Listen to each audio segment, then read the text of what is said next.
London in the 1700s was a city of extremes, a booming metropolis of over 500,000 people, yet plagued by chaos that would reshape the modern city.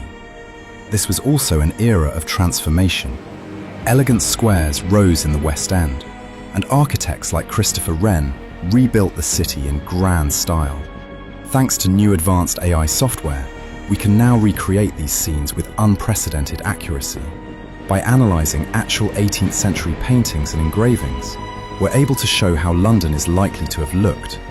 The architecture, streets, people and atmosphere of the time, allowing us to step back nearly 300 years and experience the city as Londoners once did. This is an extraordinary bird's-eye view of the City of London from the mid-18th century, looking up the River Thames from what would later become the site of Tower Bridge. You're seeing the beating heart of Georgian London, the world's largest port and the centre of global commerce. Dominating the skyline is Sir Christopher Wren's magnificent St Paul's Cathedral, completed in 1710 after the Great Fire of 1666 destroyed the medieval city. To the right, you can see the monument to the Great Fire, standing as a permanent reminder of the catastrophe that reshaped London. The Thames is crowded with sailing ships and rowing boats. This was London's highway, teeming with trade from across the British Empire. Notice the famous Old London Bridge, still lined with houses and shops as it had been for centuries. This view captures London at the height of its Georgian prosperity, when it was transforming from a medieval city into the capital of an emerging global superpower. This is the iconic view from One Tree Hill in Greenwich Park, looking northwest toward London in the mid-18th century. You're standing at what would become one of the most scientifically significant spots on Earth. In 1884, Greenwich was chosen as the location of the prime meridian, making this the center point from which all longitude is measured globally. Below, the elegant Queen's House sits nestled between the grand colonnades of Greenwich Hospital, completed in 1751 as a home for retired naval seamen, Britain's version of Les Invalides in Paris. These Baroque masterpieces by Christopher Wren and Nicholas Hawksmoor were statement architecture, proclaiming Britain's dominance of the seas. Greenwich was the gateway to London for maritime trade, and this elevated viewpoint allowed visitors to survey the entire approach to the capital. The fashionably dressed figures in the foreground are taking in what was considered one of England's finest prospects, a view that has captivated artists and writers for over 3 centuries and remains virtually unchanged today. This is Leicester Square in the mid-18th century, one of London's most fashionable residential addresses. The grand building dominating the centre is Leicester House, built in 1635 for the Earl of Leicester and later home to several members of the royal family, including Frederick, Prince of Wales.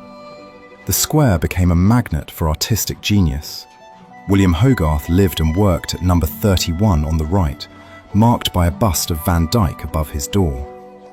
Opposite, at number 47, Sir Joshua Reynolds would establish his portrait studio in 1760, painting the era's most influential figures.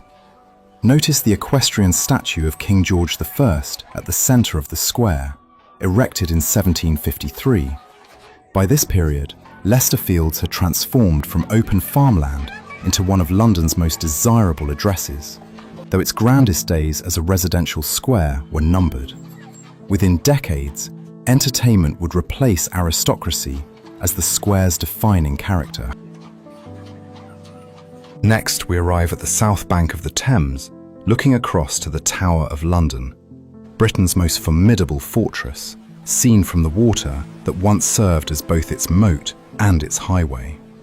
For over 700 years, the tower controlled access to the City of London from the river, its imposing stone walls a statement of royal power.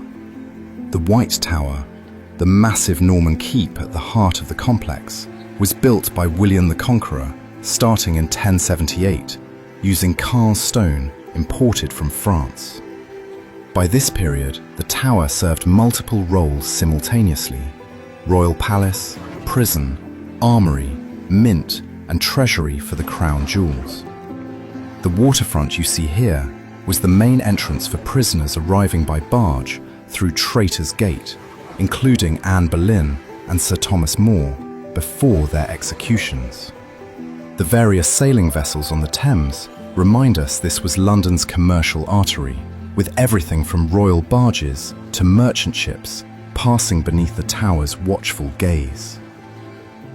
This is the bustling courtyard of the Royal Exchange in the 18th century, where global commerce converged in a single magnificent space. Founded by Sir Thomas Gresham in 1565 and modelled on the Antwerp Bourse, this was England's first purpose-built trading centre. Merchants from across the globe gathered in this open-air courtyard twice daily, trading sessions marked by the ringing of the bell in the tower above. Picture this: deals being shouted in dozens of languages, the rustle of bills of exchange, the scratch of quills on contracts. The arcaded walkways on multiple levels housed shops selling luxury goods, books and maps, while Lloyd's of London operated their insurance business from these very galleries. This single building transformed London into a financial superpower, the prototype that would inspire stock exchanges from New York to Hong Kong. This is St. James's Square in the mid-18th century, the pinnacle of aristocratic London and one of the capital's most exclusive addresses. Developed in the 1660s, this square attracted the wealthiest nobility in England. Dukes, earls, and prime ministers competed for residences here. What you're seeing is royal gardener Charles Bridgeman's 1720s transformation of the square. He installed that elegant basin, 150 feet wide and surrounded by 8 stone obelisks bearing lamps, enclosed by ornamental ironwork. Before Bridgeman's intervention, the square had been, in the words of residents, rude and in great disorder, muddy, neglected, and frankly embarrassing for such prestigious addresses. St. James's Church spire rises in the distance. Within decades, this square would transition from residential grandeur to the clubs, businesses, and institutions that occupy these buildings today. This is Cheapside, a bustling commercial centre in Georgian London. The name comes from the Old English cheap, meaning marketplace, and for centuries this was where fortunes were made. The elegant steeple rising above the street belongs to St. Mary le Bow, Christopher Wren's masterpiece rebuilt after the Great Fire. Those famous bow bells defined what it meant to be a true Cockney. Anyone born within their sound could claim that proud title. Down this wide avenue, merchants sold everything from silks and jewellery to books and spices. The rows of shops you see lining both sides were among the most expensive retail premises in the world. This wasn't just a street, it was the Oxford Street and Wall Street of the 1700s rolled into one, where London's merchant class built their empires one transaction at a time.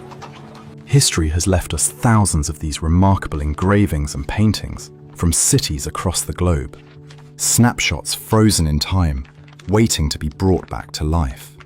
So tell us in the comments, which city would you like to see revived next? Your choice could be featured in our next video. Thanks for watching, and we'll see you in the past.